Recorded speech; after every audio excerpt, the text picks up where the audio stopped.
Albert Cuisine.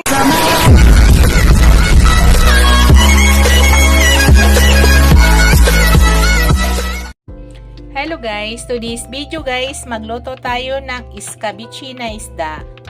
At ito po yung aking isda guys. Minarinate ko na sa ground black pepper at asin yan. Yan, 3 piraso po yan, tilapia yan. Yung version ko ngayon guys sa aking escabeche ay wala pong carrots. Kung mapansin nyo, ang aking escabeche, mga nakaraang video ko ay may mga carrots. So sa ngayon ay wala tayong ilagay na carrots. Ito po yung ilalagay natin guys. Maglagay tayo ng garlic and onion.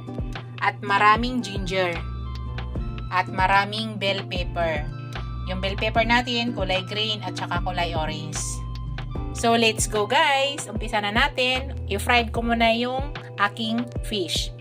Pakita ko sa inyo mamaya guys. Yan guys, na-fried ko na yung fish. So, gawa na tayo ng sauce guys, ng escabeche. So, pakita ko sa inyo mga ibang ingredients na ilalagay ko. Hello guys! Gawa na tayo ng escabeche sauce guys. Yan, maglagay ako ng oil.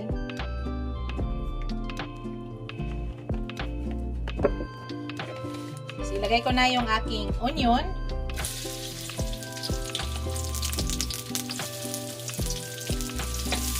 Ganito ba rin kayo magluto guys? Maraming onion. Ganyan ako eh. Yan kasi ang nakakadagdag ng sarap guys pag marami tayong nilalagay na mga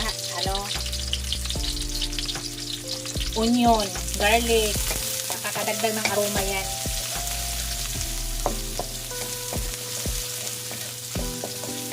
So dito ko na lang ipapakita sa inyo kung ano yung mga ingredients pang ilalagay ko. Tayo ng sauce. So, ilagay ko na yung aking garlic. Kung bakit inuuna ko yung onion guys, ayaw ko kasi nasunog yung garlic ko. Yung garlic kasi is madali lang yan maluto. Basta umamoy na yung aroma ng garlic, tama na yan.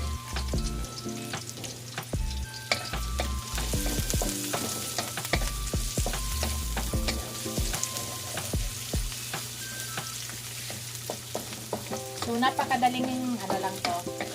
Simple recipe. Kung mapapansin nyo guys, sa aking mga vlog, ako ay naglalagay ng carrots, di ba? Ngayon, ito ay walang carrots ngayon ang ating escabeche. So, lutuin lang muna natin yung ating sibuyas sa bawang. Dito guys, ilagay na natin yung aking ginger. Ang dami kong ginger guys. Sobrang daming ginger yan.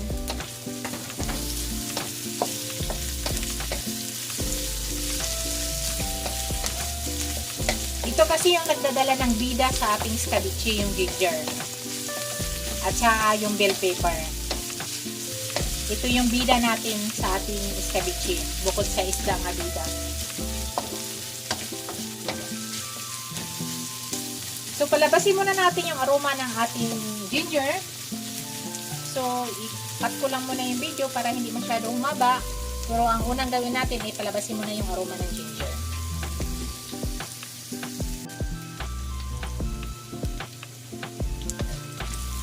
Yan guys, amoy na amoy ko na yung aroma ng ginger natin. So, ngayon, maglalagay na ako ng bell pepper. Pero guys, hindi ko muna ubusin ha. Mamaya na yung iba. So, maglagay lang tayo ng kalahati, tapos yung kalahati mamaya sa toppings natin. So, mahigit kalahati ilagay natin.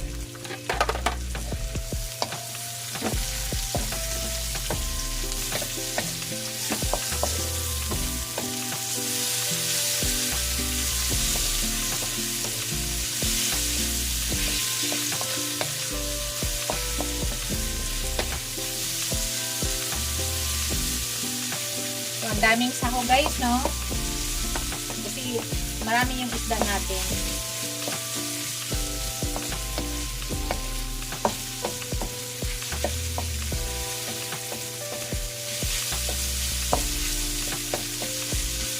Hintayin lang muna natin, lutuin lang natin bahagya yung ating bell pepper.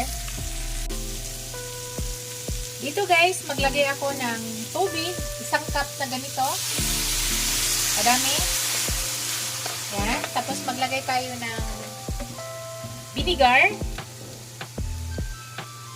3/4 ng ganitong kadami na vinegar.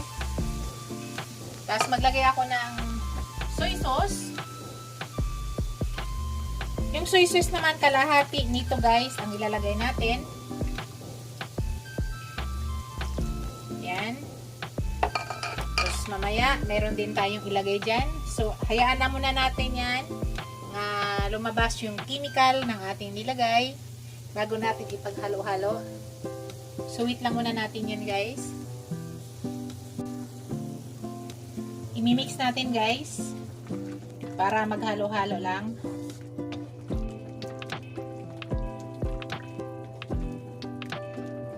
So hintayin lang natin lumapot yan guys. Hindi po ako naglalagay ng cornstarch, hindi kaya harina dito guys. Wala po akong ilalagay dito. Ganyan po ako magluto.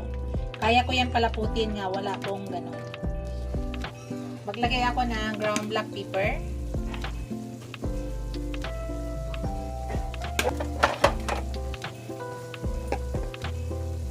Halo lang natin.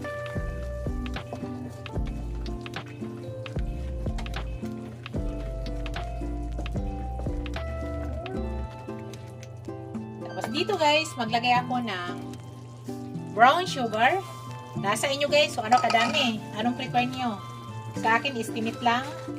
Hindi masyado matamis, pero may tamis na kapit, pero hindi masyado. Nasa inyo guys kung anong gusto nyo lasa. Sa akin yun, tama na yung sugar ko.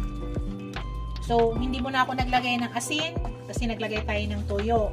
At yung ating isda ay may asin yun. So, mamaya na tayo mag-add ng asin kung talagang matabang.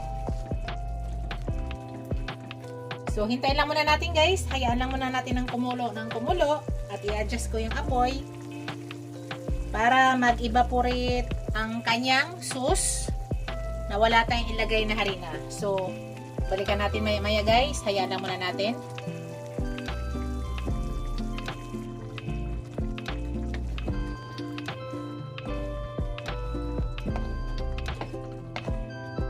So, malapit na siya lumapot guys. Hintayin lang natin. Sabi ko, hindi ako naglalagay ng harina. Kusa lang yan lalapot.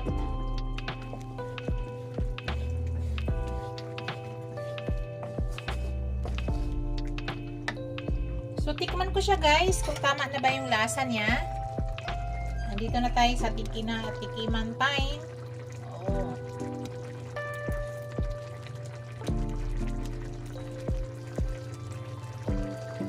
Isa pa nga.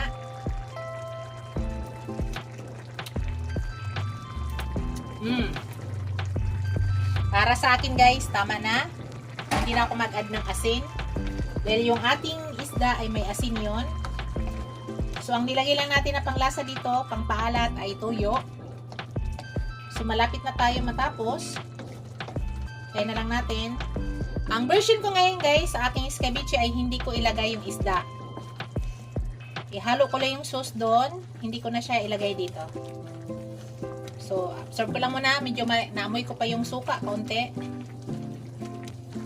Yan guys, okay na tong sauce natin. Pwede na natin ilagay doon sa ating isda. Ipakita ko na lang sa inyo. Ilagay ko na yung sauce guys.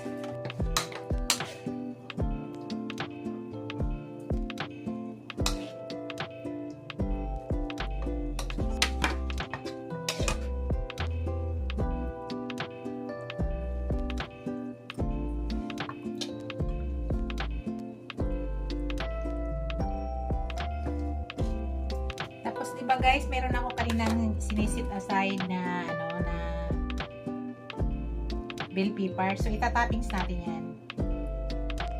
Kasi yung iba dyan, lutong-luto na para mayroon naman design.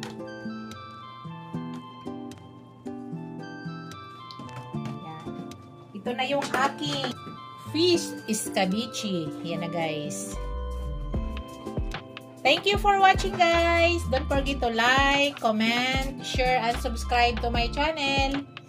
See you in my next video guys. God bless us all. Ingat po lahat guys. Bye!